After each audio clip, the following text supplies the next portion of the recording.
some consider to be unnatural.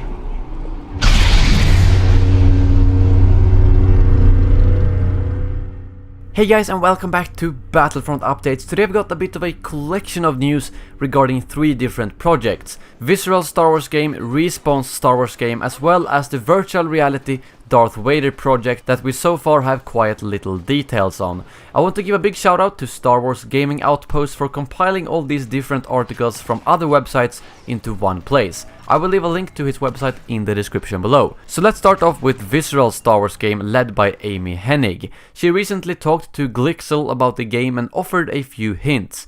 One thing that she brings up, which she has talked about before, is that this will not be Star Wars Uncharted, because as you might know, she is one of the creative minds behind that series. She goes on to say that, for example, you'll never see a Uncharted game cutting away to the point of the villain. It may be third person, but we're always following the hero, as in the Indiana Jones films. Star Wars, however, is different. It's more of an ensemble adventure with multiple character arcs, which enables everyone to do things in parallel, such as witness the Death Star escape in A New Hope. This is very interesting to hear, as it indicates that the game they are working on might be similar to the movies, where we will actually jump in between characters, which is not too common among games, and I think it would be a very fun way to play through a Star Wars story, as it would be very similar to the movies. She also mentions the Death Star and A New Hope, and I actually speculated in my last video that the game might actually take place during that time span, so maybe this is another hint for that. She also talked about how she almost rejected the idea at first, as the game wasn't exactly what she wanted to work on,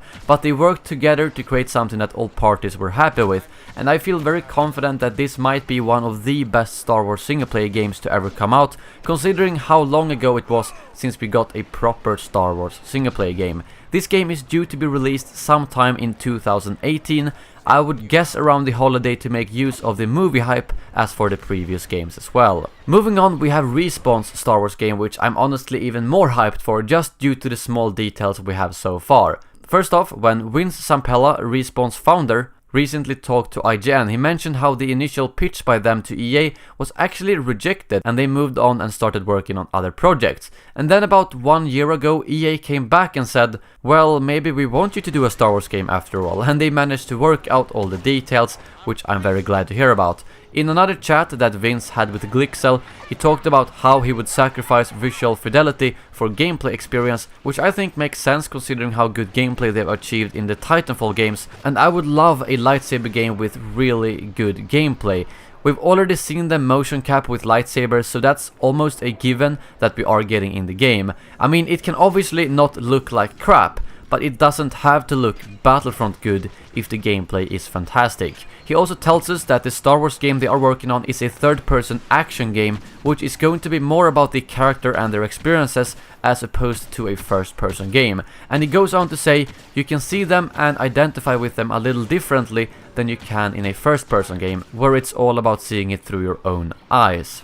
I think this game is the most interesting to me, especially due to this quote we got earlier this year.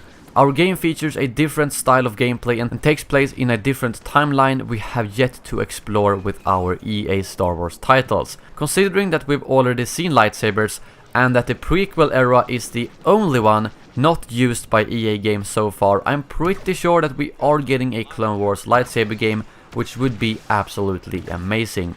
This game does not yet have a release window, but it will most likely be 2019 or around that time. Lastly, we have a few snippets of info on the Darth Vader virtual reality experience revealed earlier this year, which I think looks very cool. If I understand correctly, this is actually going to be a brand new canon story about Darth Vader, where we can follow along through a VR headset. It's not a game, but more of an experience, which is probably going to be very cinematic. They tell us that they are still working very slowly to see how people adapt to virtual reality and then make the experience as ergonomic as possible to make sure that the experience is enjoyable. This article also talks about getting Vader's famous breathing into a 360 sound environment and how that is quite tricky to do.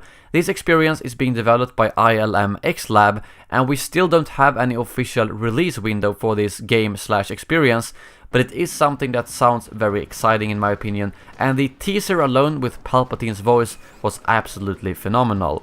But that brings this little Star Wars gaming/experience roundup to an end. This is probably how the news are going to continue for these games over the next year, since they are still pretty far away from release, but I will do my best to keep you up to date with anything and everything Star Wars gaming. Thank you very much for watching, and as always, may the Force be with you.